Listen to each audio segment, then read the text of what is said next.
In the shadow of what was the glamorous Ledra Palace Hotel, a new memorial has been unveiled in the UN buffer zone in Cyprus.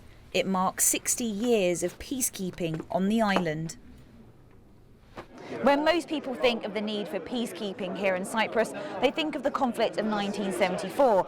But the UN was actually here a whole decade before that. Their aim was to stop the fighting between the Greek Cypriots and the Turkish Cypriots that was happening across the island, particularly here in the capital, Nicosia. And bulldozers armed with machine guns. At the end of 1963, there was an outbreak of intercommunal violence and a green line was drawn to separate the fighting forces. But all attempts at restoring peace failed, which led to the UN Security Council unanimously adopting a resolution in early 1964 and the beginning of the United Nations peacekeeping force in Cyprus. We've been given rare access to that original green line in Nicosia. It forms part of today's buffer zone across the island. So in 1963, there would have been widespread fighting between the two communities. So both withdrew into their own enclaves where they were protected by their various different groups. So TMT for the Turkish Cypriots and UNFICYP for the Greek Cypriots. And they withdrew into those enclaves and the area in between, patrolled by the 2,700 members of the British contingent, trying to organise various different ceasefires and prevent spillover and escalation of violence. They were sent into Nicosia and then spread throughout the island, but they patrolled along the green line, which a British officer drew in Nicosia, which marked the separation between the Turkish Cypriot and the Greek Cypriot communities. So it was patrolled by this contingent to make sure that there wasn't any spillover or further inter-ethnic violence between the two communities. Later, the British contingent became part of UNFICYP, who now patrol the buffer zone here, and the green line became part of the buffer zone. The peacekeeping mission here is one of the longest in UN history.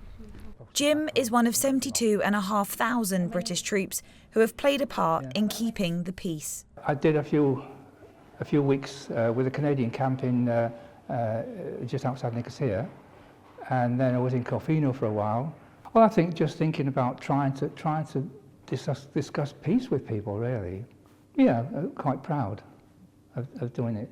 The worry of what was coming was so great, families decided to leave in the 1960s, one of which was my own. I love the house, I really did, and the parties we had there, I remember them so well. My dad, a Greek Cypriot, left Cyprus in 1966 when he was 12 years old. He grew up in Limassol, a city 55 miles from the capital. We went back to the house he was living in when the peacekeepers arrived. Dad, how did you find it, kind of living here? Well, we moved to this house in 61. We're great neighbours. We're all good friends around here. We all got on, and then when things started kicking off, I mean, we all lived together with the Turkish Cypriots. There was no animosity or nothing. And then due to the political situation, things started happening, and you would hear from the radio. We didn't have TV then. You hear from the radio that there was fights between Greek and Turkish Cypriots, and it was getting worse and worse, and we had to build trenches and with steps going down, so if there was any bombing, we would be safer. And the same thing happened to my school, which is just around the corner. The playground was totally taken up by all these trenches. What was that like, having well, trenches actually, in your playground? for us, at the time, being 10 years old, it was great fun because we used to run and play hide and seek there, and it was just great in the playground, although the reality, we weren't really, at that age, didn't really realise what was to happen. One was to visit family in Nicosia, and they lived near what is now the Nago area. We used to see UN soldiers, and it kind of made you feel kind of safer because our relatives over there, they had the bags of sand ready been prepared, to stop any bullets coming through the front door and that kind of thing. So when you did see UN soldiers, you felt kind of safer, so you were glad to see them there. Well, we moved in 66, but even in the early 60s, my dad started making plans. He bought a property in London and started making plans about starting a business out there. How did that feel for you to kind of leave home? Well, obviously, I had all my friends here and everything. I didn't want to go. I had no choice, and my mum would persuade me that that was the best for us, and you know, it was Dad's decision. And at the time, obviously, she didn't want to go either because, again, she was leaving behind a lot in her life here. Me coming from Limassol, I wasn't really affected to. All right, we moved out, but some people that came from the north and they lost their properties there and their life there. It would be a hell of a lot worse for them. 60 years of the UN being here, peacekeeping, and nearly 60 years since you left. Sure. How does it feel that there isn't a full resolution yet here? I feel sad that the island hasn't been, you know, reunited again. It would have been nice, you know, to all live back together again and just have the freedom of the whole island and not have a separation. And yeah, it's sad. It's a long time. The peacekeeping force is still going today. 150,000 personnel have served in the mission, with 187 paying the ultimate sacrifice.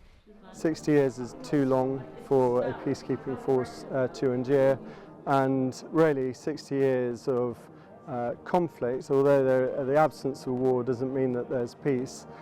60 years of the absence of peace is a milestone, an unwelcome milestone. I would hope that there aren't another 60 years of UNFICYP. In fact, I hope that we see an end to UNFICYP because ultimately we'll see a resolution to this conflict as soon as possible.